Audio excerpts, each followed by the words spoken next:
Amigas e amigos, a verdadeira dimensão do golpe começa a aparecer. Muita gente não tinha noção do seu estrago, mesmo sabendo que se trata de um golpe. Muitos saem por aí amplificando as campanhas midiáticas do golpismo, achando que ganharam um bilhete premiado com um impeachment fraudulento e golpista contra a presidenta Dilma Rousseff. Afinal, lábia é uma característica marcante dos golpistas. Basta olhar aí nos noticiários policiais a quantidade de pessoas que ainda caem no conto do vigário, isso em pleno século XXI. É alarmante, mas é preciso considerar exatamente isso, a lábia dos golpistas. A pessoa acha que vai botar a mão numa bolada com um bilhete premiado e assim, com a ganância, eles caem aí no conto do vigário. A mídia está fazendo exatamente a mesma coisa numa dimensão muito grande, proporcional à profundidade e ao alcance do golpe, que é, na verdade, um filme que nós conhecemos muito bem na nossa história. Quem percorrer um pouco aí a história do Brasil vai ver que esse filme já foi passado com os mesmos métodos, os mesmos argumentos, os mesmos componentes. O que a gente está vendo agora é uma refilmagem de quinta categoria, com verdadeiros canastrões protagonizando esta farsa. E é uma farsa mesmo. A Operação Lava Jato, por exemplo, é uma espécie de segundo andar do mensalão. Isso é dito publicamente, principalmente pelo tagarela Deltan Dallagnol, que é mais verborrágico, falastrão, né? Ele falou isso várias vezes, tem aí várias comprovações dele afirmando isso. Quer dizer, uma farsa primária, né? Bem, eu já comentei aqui dos seus métodos, que é de uma superficialidade como uma bolha de sabão. Quer dizer, a consistência das suas argumentações é a mesma de uma bolha de sabão, é a convicção de um cínico que não se sustenta diante de qualquer comparação com dados da realidade, com fatos da vida. Mas enfim, é exatamente isso, ou seja, é um filme de quinta categoria mesmo. Uma das linhas de atuação aí é a aplicação do programa do golpe, a ponte para o futuro, que o Michel Temer apresentou antes mesmo da consumação do golpe. Eles criaram uma combinação de 3 fatores exatamente para engambelar a opinião pública. Primeiro, criaram aí este déficit de 170 bilhões de reais, déficit público, forjado. É um cheque em branco para o presidente golpista, e tem aí uma farta documentação, é só pesquisar um pouco que se descobre que se trata realmente de uma fraude, de um déficit forjado, inflado de maneira criminosa. E para supostamente cobrir esse déficit, eles vêm com outro fator. O segundo fator, que é a PEC 241, a PEC da maldade, que tira direitos dos trabalhadores, tira recursos dos trabalhadores, dos aposentados, da infraestrutura do país, exatamente para abastecer o juroduto, o mundo das finanças, que ninguém fala nada disso, quanto custa isso, como isso foi criado, como eles criaram essa dívida que alimenta aí os especuladores da farra financeira, do mundo financeiro, a turma da bufunfa, os ricaços, enfim. A lógica do golpe é isso aí, é o projeto neoliberal, neoliberalismo, enfim, já foi falado bastante disso aqui. O terceiro fator é a reforma da Previdência, basta ver as campanhas da mídia, que agora eles vêm batendo nisso, quer dizer, eles estão dizendo que sem a reforma da Previdência, o teto da PEC 241 não se sustenta, porque a Previdência comeria aí os limites do teto. E eles vão, sem dúvida alguma, aproveitar o trator, nessa reta de largada, aceleraram o trator e vão para cima também da Previdência Social, da aposentadoria dos trabalhadores. E também vem aí, pendurados a essa combinação, a esses 3 fatores, vem uma série de quinquilharias, como a reforma trabalhista e a reforma política e outras coisas mais que vêm por aí, não se tenha dúvida disso. Mas o carro-chefe para que eles deem consecução ao restante do programa golpista é essa PEC 241, essa PEC da maldade. Não à toa a mídia esconde a sua real dimensão, o que ela significa de fato. A mídia fala, mas não explica nada. Quem explica é um estudo profundo do IPEA, que é ligado ao Ministério do Planejamento, que diz que essa PEC tira da saúde, nesses 20 anos que ela pretende vigorar, 1 trilhão de reais. dependendo do desempenho do PIB, isso pode ser até mais. A nota é uma nota técnica, diz também que nos programas sociais como Bolsa Família e os benefícios a idosos e pessoas com deficiência, a subtração chega a 868 bilhões de reais, ou seja, uma queda de 54%. Ou seja, estão metendo a mão aí nos direitos do povo, dos trabalhadores. É isso quem diz aqui, a nota técnica do IPEA. O documento do IPEA também lembra que a PEC não levou em conta o crescimento da população nesse período, previsto pelo IBGE em 10%, nem a duplicação do total de idosos, dos atuais 24,9 milhões de pessoas para 48,9 milhões em 2036.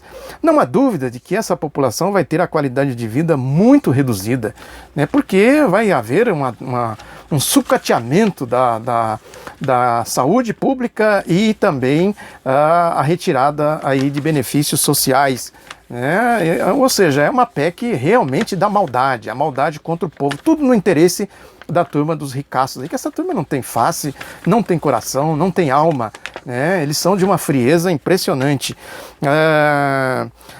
Aí outro aspecto relevante também, que a PEC não considera, é o efeito multiplicador dos gastos sociais. Quem fala isso é o economista Marcelo Neri, do Centro de Políticas Sociais da Fundação Getúlio Vargas, que fez um estudo estimando que o Bolsa Família, por exemplo, tem a cada real que ele movimenta, outros R$ 1,78 são movimentados.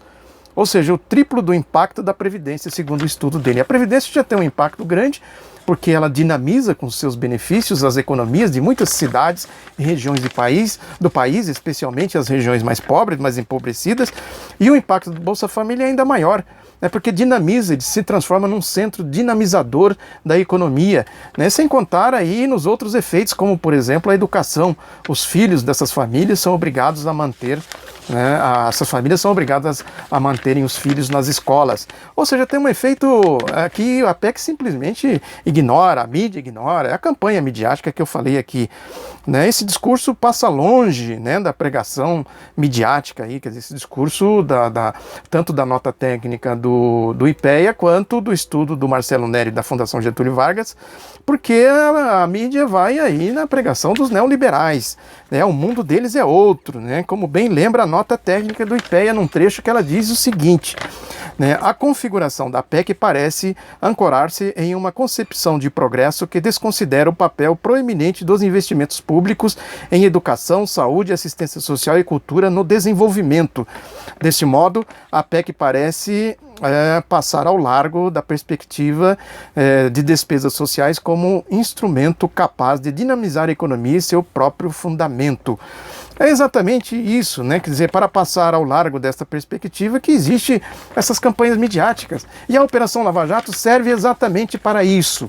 Essa perseguição, essa verdadeira caçada ao ex-presidente Luiz Inácio Lula da Silva é parte fundamental dessa história toda, porque seria exatamente a esquerda, já falei aqui, que teria condições de barrar essa PEC da maldade, a reforma da Previdência, a reforma trabalhista e outras coisas mais aí do programa da turma da bufunfa, dos ricaços, do topo da pirâmide social, que vai sugando, criando aí mecanismo para sugar a base da pirâmide. À medida que a pirâmide vai descendo, eles vão sugando exatamente para manter a sua vida nababesca lá no topo da pirâmide social. Esta é a lógica, É isso que eu disse aqui, é um filme já muito conhecido na nossa história. Estão aí vários exemplos. A Operação Lava Jato precisa ser entendida aí como a outra peça fundamental desse binômio que eu venho falando aqui da mentira, dessa combinação da mentira com a violência. É exatamente a violência.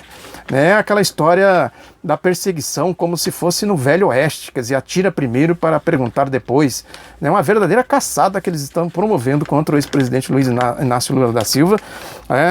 Todo dia eles revelam uma nova violência. A gente vê claramente isso aí. É só acompanhar um pouco o noticiário político com atenção para a gente ver isso. Passa ao largo, como disse a nota técnica do IPEA, das questões essenciais. A gente não vê a discussão desses problemas levantados aí pelo IPEA no noticiário da mídia. Portanto, a Operação Lava Jato é outra linha, a linha da violência. a mídia entra com a mentira e a Operação Lava Jato entra com a violência. E é uma violência, são métodos de violência, né, que servem aí para divertir o público, sedimentando esta atmosfera fascista que se espalhou pelo nosso país aí na onda que se levantou a favor do golpe do impeachment contra a presidenta Dilma Rousseff. Como se nela não estivesse hipotecado o nosso futuro como nação, como povo. A população não tem noção disso. Essa parte da população, evidentemente, que acha que ganhou o bilhete premiado aí com o conto dos vigaristas, dos golpistas. Todo santo dia, como eu já disse, tem uma patetice da Operação Lava Jato que serve exatamente para divertir o público. Basta ir numa banca mais próxima aí e olhar as capas dos jornais agora, ou ligar a televisão e ver os noticiários nesse momento, que a gente vai ver essas patetices aí para divertir o público. Como eu disse aqui, é como se nelas não estivesse hipotecado o nosso futuro como povo, como nação.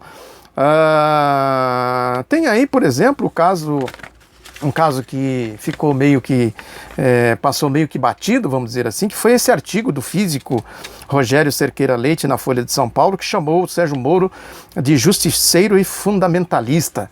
É um artigo muito interessante, vale a pena ler, né? Está aí bem espalhado pela internet, se procurar um pouco vai achar. O Moro reagiu com a sua habitual arrogância, mandou uma carta para a Folha de São Paulo, criticando o jornal por ter publicado o artigo, e bateu na sua velha e surrada tecla, né, dizendo que são questões que o físico Rogério Cerqueira Leite se utiliza de questões ideológicas, como se ele não se utilizasse disso. A ideologia dele não conta, a ideologia dos outros conta. Quer dizer, ele faz questão ideológica, como se a ideologia fosse tão somente dos outros, né? Deles não conta, não conta a ideologia deles. Essa ideia de querer passar aquela posição de magistrado, né, que ele está acima do bem e do mal, né? Isso a gente vê também muito na mídia, quando na verdade eles são a alma e a essência do golpismo, dessas maldades todas aí contra o povo que a gente está vendo em curso no nosso país. E também, se quiserem constatar isso com mais clareza, é só olhar a tal da delação da Odebrecht. Eu falei disso, cantei essa bola há muito tempo, que eles iam enrolar, porque eles estavam encontrando dificuldades para refinar a delação da Odebrecht de acordo com seus interesses ideológicos e políticos. Agora, mais recentemente, surgiu aí, foi a Folha de São Paulo que divulgou a informação de que um dos delatores se recusava a incriminar o ex-presidente Lula, ou seja, inocentava o ex-presidente Lula, portanto eles recusaram a delação premiada, lá os procuradores da Operação Lava Jato. Ou seja, é a ideologia realmente do golpe, da mentira, da combinação mentira com violência. É o que a gente é o que a gente vê aí nessa guerra midiática contra o povo e contra a nação, né? São esses os componentes do golpe, né? São esses aí os componentes dessa mentira, dessa grande farsa que nós estamos vivendo nesse momento no nosso país.